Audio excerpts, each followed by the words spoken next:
నా పేరు కాకి. నాకది మనుషులు పెట్టిన పేరు. అస్థిపంజరం ఇది నేను మనుషులకు పెట్టిన పేరు. ఎందుకో ఈ కథ చివరిలో మీకే అర్థమవుతుంది.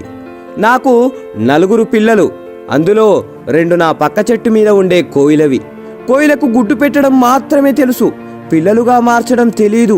కానీ మాకు గుడ్లు పెట్టడం, వాటిని పొదిగేయడం, బిడ్డలుగా మార్చడం మాత్రమే కాదు, వేరే తల్లి బిడ్డల్ని మా బిడ్డలుగా కంటికి రెప్పలా కాపాడడం కూడా తెలుసు.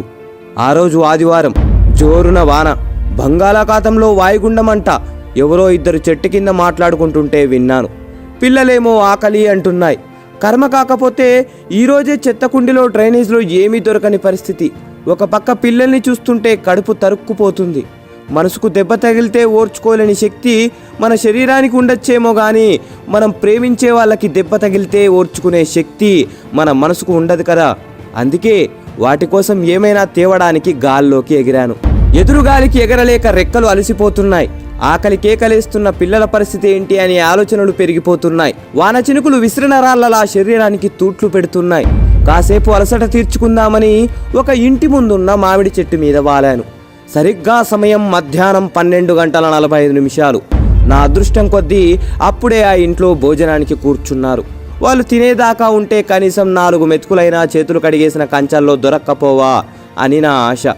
ముందు పచ్చడి, తర్వాత కూర, ఆ తర్వాత సాంబారు, చివరిగా పెరుగు. ఇది వాళ్ళ మెను. మొత్తం 4. ఒకతను మాత్రం ముసలివాడు, ఒక 70 ఏళ్ల వరకు ఉంటాయి. పాపం అతని కంచంలో మాత్రం అన్నం, ఎర్రటి రంగులో మామిడి పచ్చడి. అమ్మా, తాతయ్య కూర వేయచ్చుగా అని పెద్దాయన పక్కనున్న చిన్నపిల్లాడు అన్నాడు. వాడలా అనగానే ఆ పిల్లాడికి ఎదురుగా ఉన్న వాళ్ళ అమ్మ, ఏంట్రా వేసేది, నోరు మూసుకొని తిను, తిండి పెట్టడమే ఎక్కువ.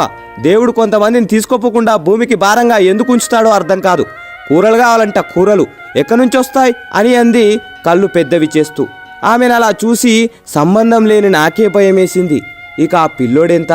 అక్కడ అంతా జరుగుతున్నా ఆ పిల్లాడి నాన్న మాత్రం ఏమీ పట్టనట్టు, ఏవే ఇంకొంచెం సాంబారు పోయి అని పోయించుకొని తింటున్నాడు. వాడు అచ్చం బురదలో పడుకునే పందికి ముందు 2 కాళ్ళు తీసేసి చేతులు పెడితే ఎలా ఉంటాడో సరిగ్గా అలానే ఉన్నాడు. పాపం వాడి ముఖాన్ని వాడు రోజు అద్దంలో ఎలా చూసుకుంటున్నాడో. పాపం మా పెద్దాయనకు అన్నం కలుపుకోవడానికి కూడా చేతుల్లో బలం లేదు. అయినా సరే బాగా ఆకలేస్తుంది అనుకుంటా త్వరగా అన్నం కలుపుతున్నాడు. వణుకుతున్న చేతులతో మొత్తాన్ని కలిపేశాడు. ఆత్రంగా ఒక ముద్ద తీసి నోట్లో పెట్టుకున్నాడు. వెంటనే నీళ్లు తాగాడు. బాగా మంటగా ఉందనుకుంటా కంట్లోంచి నీళ్ళొచ్చాయి. ముఖం ఎర్రగా మారిపోయింది. ఎదురుగా ఉన్న నెయ్యి వైపు చూశాడు కానీ అడగడానికి ధైర్యం చాలట్లేదనుకుంటా.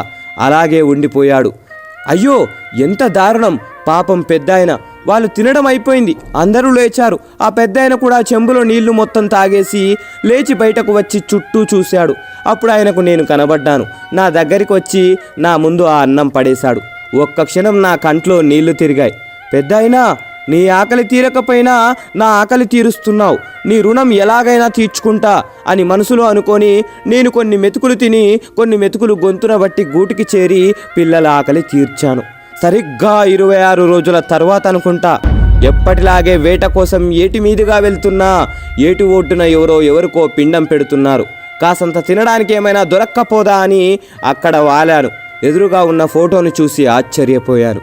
అది నా పిల్లలు ఆకలితో ఉన్నప్పుడు అన్నం పెట్టిన పెద్దాయనది. ఒక్క క్షణం గుండె బరువెక్కింది. విచారంతో రెక్కలు దిగజారిపోయాయి. అయ్యా, పిండం పెట్టి కాకుల్ని పిలవండి, మీ నాన్నగారు వాటి రూపంలో వచ్చి తింటారు అని పూజారి గారు చెప్పారు.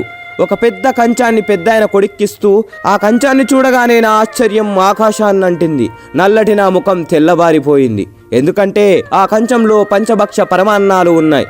ఓర్ని మనుషులు, మీరేం మనుషులురా బాబు! బ్రతికినంత కాలం బ్రతకడానికి పెట్టకుండా చచ్చిన తర్వాత బ్రతికించడం కోసం పెడుతున్నారా? పోవడం కోసం కోరికలు కోరుకొని కాకి రూపంలో రావడానికి పూజలు చేస్తున్నారా?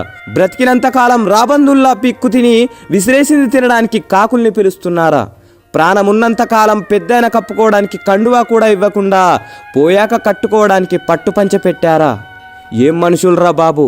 పాపం ముసలాయన్ని బ్రతికినంతకాలం దినదినం గండంగా బ్రతికేలా చేసి ఇప్పుడు ఏమీ తెలియని అమాయకుల్లా ఫోటోకి దండం పెడుతున్నాడు. అసలు వీణ్ణి నా ముక్కుతో పొడిచి చంపాలి. ఎరా ఎదవా, ఇంటి చెట్టు మీద వాలితే ఈసడించుకున్న కాకిలో ఈరోజు మీ నాన్నని చూసుకుంటున్నావా? కొంచెం కూడా సిగ్గనిపించడం లేదా? ఎంగిలి మెతుకులు వేయడం కూడా అనవసరం అనుకున్న కాకి పరమాన్నం తినడానికి కావలసి వచ్చిందా? అలా మనసులో వాడిని తిడుతున్నప్పుడు నా ఆవేశం కట్టలు తెంచుకుంది. వెంటనే గాల్లోకి ఎగిరాను. చుట్టూ ఉన్న నా కాకుల స్నేహితుల దగ్గరికి వెళ్ళి జరిగిందంతా చెప్పి ఆ పిండాన్ని ఎవరూ తినొద్దని చెప్పాను. అందరూ సరే అన్నారు.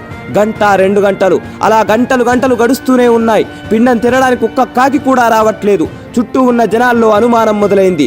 బ్రతికినంత కాలం ఆయన్ని బాగా చూసుకోలేదేమో, అందుకే ఇప్పుడు తినడానికి రావట్లేదు అని ఒకడు, ఉన్నన్ని రోజులు బాధ పెట్టుంటారు అందుకే ఆయన రావట్లేదని ఇంకొకరు, నేను రోజు చూసేవాడిని అన్నం కూడా సరిగ్గా పెట్టేవాళ్ళు కాదు అందుకే ఇప్పుడు రావట్లేదని మరొకరు మాట్లాడుకోవడం మొదలు పెట్టారు.